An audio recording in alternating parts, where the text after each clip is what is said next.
Hello everyone, iExalt here and welcome to a new gold solo. The purpose of this video is to find a way to speedrun gold under 15 minutes. Well, it's not the best score you could have on gold. You could try to do it under 10 minutes, but that's very difficult and sometimes you have to use mission modifiers to do so. So I selected this map and I'm staying here because this is the area that is the most efficient to know exactly where the enemy spawn. And whenever there's a spawn, I use flak cannon with my Turian Havoc trooper to deal much damage. I use only shotguns because I think they are quicker, especially against enemies like boss enemies, for instance. I know many people use assault rifle with this girl. Why not? But I prefer using shotguns, it's quicker. My goal is to finish this wave before 2 minutes. I have 2 minutes to finish this wave and even 2 minutes it's too long.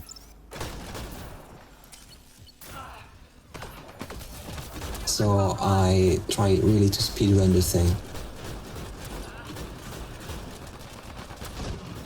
And sometimes, out of the action, I make a lot of mistakes, so don't worry if sometimes I do things that, seem stupid. So the wave is almost over. It's only 1 minute and 15 seconds into the game.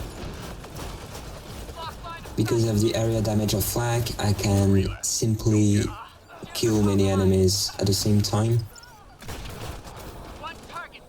And I detonated a canister behind this guy to deal some damage as well, but still. So 1 minute and 30 seconds for the first wave.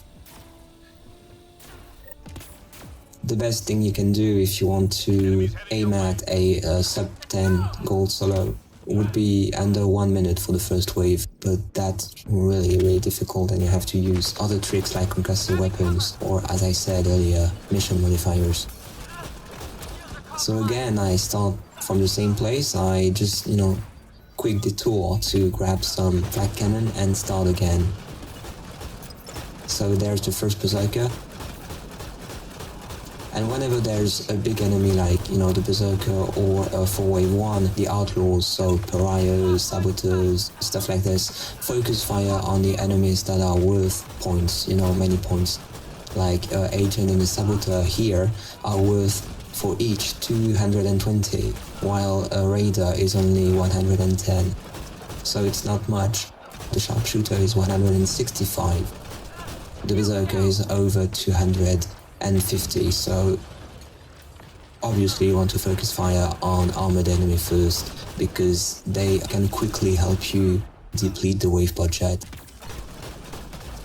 You see the second wave is over, almost, and we are under 3 minutes, so that's good. I mean, it all depends on the objective you've got, of course. That was, I think, like my 3rd or 4th attempt, because depending on the objective I have, I know that I won't be able to complete the mission under 15 minutes.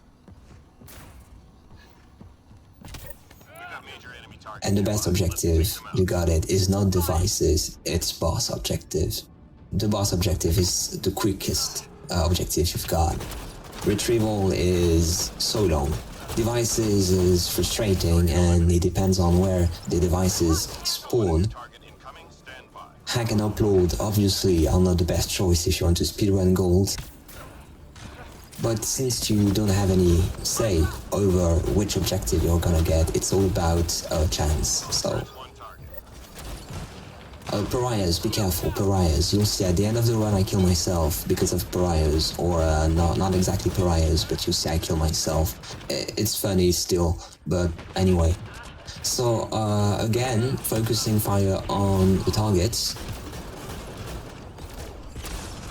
I used the Cobra missile not to lose time, but given that Cobra RPGs are not as effective as on bronze or even silver, it's just to help me out a little, but there's this animation, she has to take the Cobra out and sometimes it does not even work. Obviously on flak cannon I want to use the ability that deals damage afterwards, you deal extra damage and you don't even notice it. It's like crowd control. It's the best crowd control ability she has. Stunning as well on rank 5. It's very useful.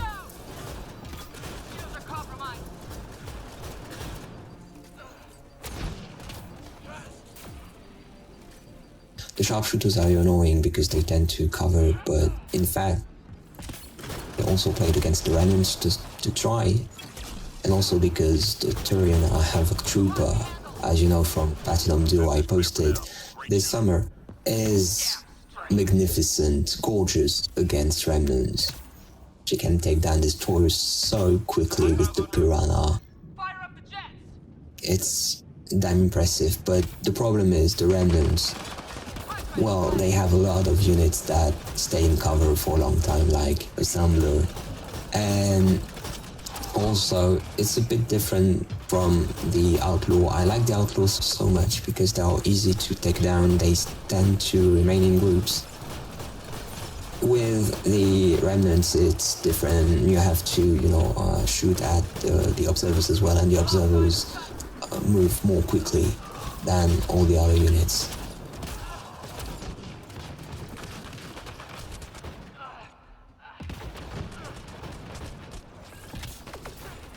It's 6 minutes into the game now, and you see sometimes that I don't really have time to think things through.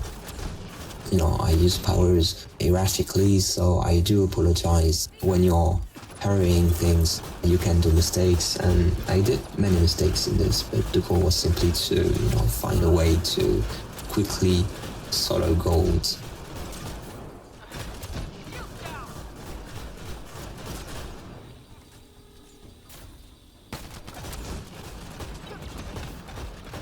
For the 4th wave, I did the exact same thing as I did on wave 2. I focused fire on the berserkers, and that's what I'm gonna do in the next wave as well. 3 left. Go get 'em.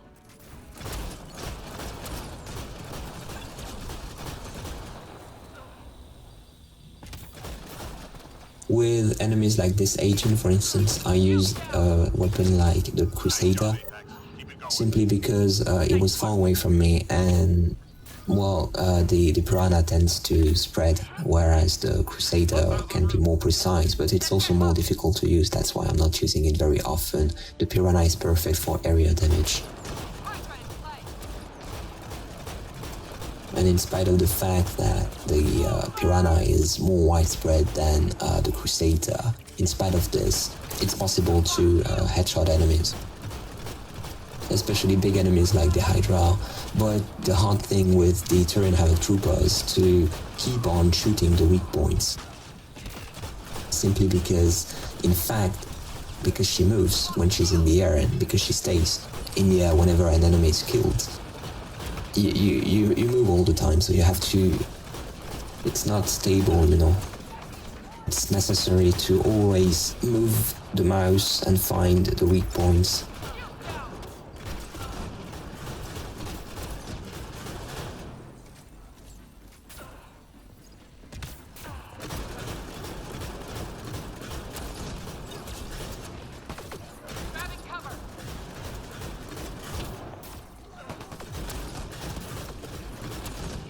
So wave 5 is almost over and I'm under 9 minutes.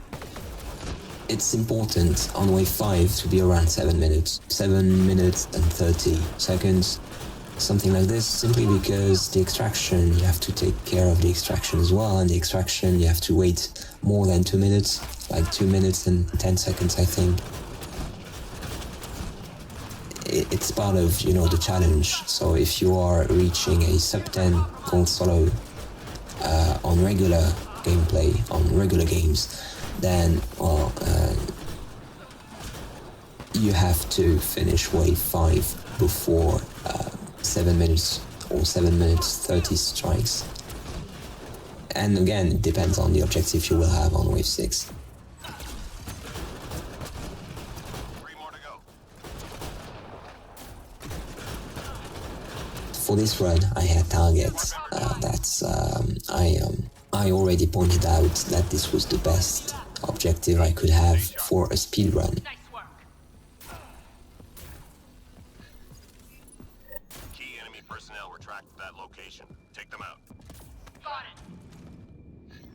So again, I'm going on this central platform. Don't go there on team gameplay if you want to stay alive, but for speedruns that's just perfect. Info on a new target incoming. Stand by. I'm not sure about this. Give me your opinion if you're watching this. Tell me if you agree with me. I have this impression that the enemy takes priority whenever you are using verticality. What I mean is on roofs, or when you go on roofs, or when you go up basically instead of down, the enemy tends to come to you quicker than, I don't know, if you're staying on the ground really.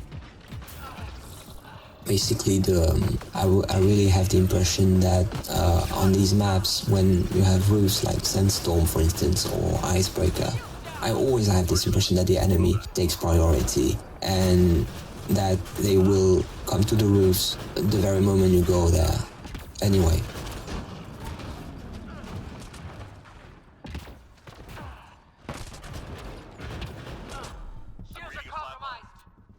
So wave 6, now that I finished the wave, I'm using all my Cobras because why not? That's the last wave with a budget. Next wave doesn't have any. So it will just be fun, and you see I take so much fun that I even kill myself. At some point it's ridiculous, but... Nice job, Apex. Well, that happened to me one day with a friend, and we were playing on this map. On Platinum, a duo, long time ago, long time ago. Since then it has discovered Mass Effect 3, so he's playing a lot Mass Effect 3 now. He's even scoring better than I'm doing, so it's impressive. He is a very good player anyway.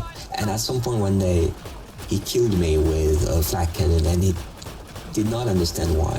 He told me, no, I didn't kill you. I said, yeah, look at the kill feed. And in fact, what had happened, it was that he was playing the Turian Havoc Trooper, and he used flak cannon against the canister, and, stupid as I was, I walked on the area damaged by the canister, and basically I died. So, yeah, it's possible for a teammate to kill you this way, and in the kill feed, that will show as friend 1 has killed friend 2, teammate number 1 has killed teammate number 2, or whatever.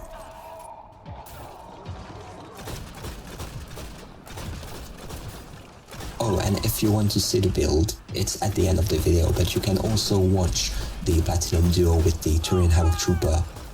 There's the link at the top of the screen right now, so just do it.